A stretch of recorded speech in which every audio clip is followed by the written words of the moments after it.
Amado, quero confrontar sua alma com a vida de um homem que ousou desafiar seu tempo, a corrupção de sua cidade e até mesmo a força de um império religioso. Jerônimo Savonarola. Enquanto muitos se acomodavam em luxo, medo e pecado, ele decidiu trilhar o caminho estreito de oração, jejum e disciplina radical. Você pode pensar que essa história é apenas memória distante, mas ela grita para nós hoje, porque os princípios que moldaram sua vida ainda têm poder para moldar a nossa. Napoleon Hill disse: "A autodisciplina é o centro de todo sucesso." E Savonarola viveu isso com cada fibra de seu ser, mesmo antes de ser consumido pelo fogo. Savonarola nasceu em Ferrara, na Itália, numa família respeitada. Seus pais sonhavam que ele seguisse a carreira de medicina, como o avô. Mas desde cedo, o coração de Jerônimo foi marcado por outra chama, o anseio por Deus. Enquanto outros jovens buscavam diversão, ele buscava silêncio. Enquanto outros se entregavam aos banquetes, ele se refugiava às margens do rio Pó, chorando e cantando diante do Criador. Foi nesse silêncio que sua fé cresceu, porque, como ensina Napoleon Hill, a vitória começa na mente que aprendeu a dominar-se a si mesma. Na juventude, até conheceu o amor humano, mas ao sentir o desprezo da família da moça, cortou esse laço. Não se entregou à amargura, mas decidiu dar um passo radical, abandonar os sonhos terrenos e se consagrar totalmente. Entrou no convento pedindo para ser designado às tarefas mais humildes: cozinhar, capinar a horta, limpar. Amado, entenda, foi no chão da cozinha que Deus ergueu um profeta. Ele sabia que quem não aprende a se humilhar nunca terá autoridade verdadeira. Ali, sua rotina era oração longa, jejuns frequentes, lágrimas silenciosas. Não havia desculpas, não havia interrupções. A disciplina dele era maior do que qualquer emoção passageira. E você? Consegue sustentar uma rotina de busca mesmo quando não sente vontade? Ou é governado pela inconstância? Hill declarou: "O triunfo pertence àqueles que aprendem a controlar seus hábitos." Savonarola provou isso. Quando foi chamado a pregar, seus primeiros sermões eram apagados, sem brilho. Poucos vinham ouvi-lo, mas ele não desistiu, não abandonou o altar. Passou noites em oração, jejuns ainda mais severos, pedindo a Deus que quebrantasse seu coração. Até que o fogo caiu. Sua voz tornou-se como trovão, suas palavras flechas afiadas. Multidões começaram a correr para ouvi-lo. Às vezes, antes mesmo do amanhecer, as igrejas já estavam lotadas de pessoas esperando o homem de Deus que havia aprendido a ouvir primeiro no silêncio para depois falar com autoridade. Ele denunciava o pecado sem medo. Falava contra a imoralidade da cidade, contra o luxo indecente, contra a corrupção da igreja.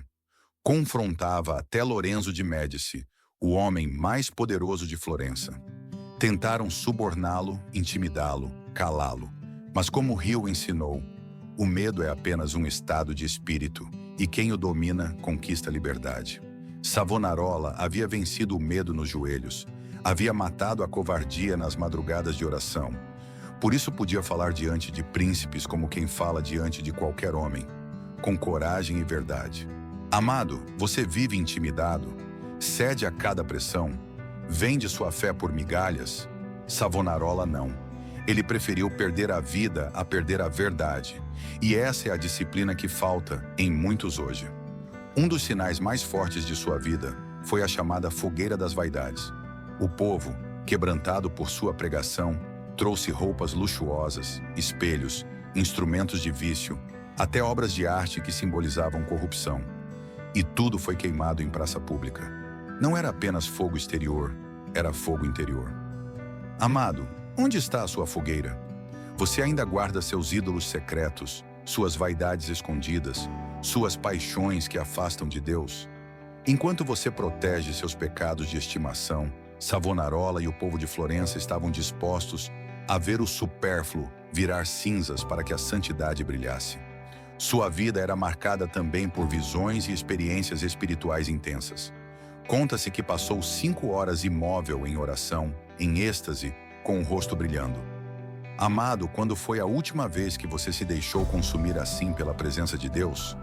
Ou sua fé se resume a alguns minutos apressados, sempre negociados com redes sociais e entretenimento barato? Rio lembra, não há substituto para a persistência. Savonarola persistiu até que o céu se abrisse, mas sua fidelidade custou caro. O Papa o excomungou, seus inimigos políticos o perseguiram. Finalmente, em 1498, ele foi preso, torturado e levado à praça pública. Ali, diante da multidão, foi condenado à morte. Enquanto as chamas o envolviam, sua última declaração ecoou: "O Senhor sofreu tanto por mim." Esse foi seu triunfo final. Morrer por Cristo sem recuar, provar que a vitória verdadeira não é escapar do sofrimento, mas vencê-lo com fé. Amado, o que você faz com essa história? Vai admirar de longe ou deixar que ela confronte sua alma? Você quer o poder sem pagar o preço? Quer o triunfo sem disciplina? Quer a coroa sem a cruz? Mas Deus não se deixa enganar. A história de Savonarola nos mostra que o triunfo não pertence aos covardes, mas aos que ousam se disciplinar. Napoleon Hill disse: "O ponto de partida de todo triunfo é o desejo ardente." Savonarola tinha esse desejo, não por riquezas, mas por santidade. Agora pergunto, qual é o seu desejo? Viver para os prazeres passageiros ou se entregar à causa eterna? Você está disposto a levantar uma fogueira das suas vaidades, a trocar entretenimento por oração, a trocar comodidade por jejum, a trocar o medo pela fé? Savonarola não foi perfeito, mas foi fiel. Ele morreu nas chamas, mas até hoje sua voz ecoa: "Vale a pena perder tudo por Cristo." Amado, não se contente em aplaudir a história.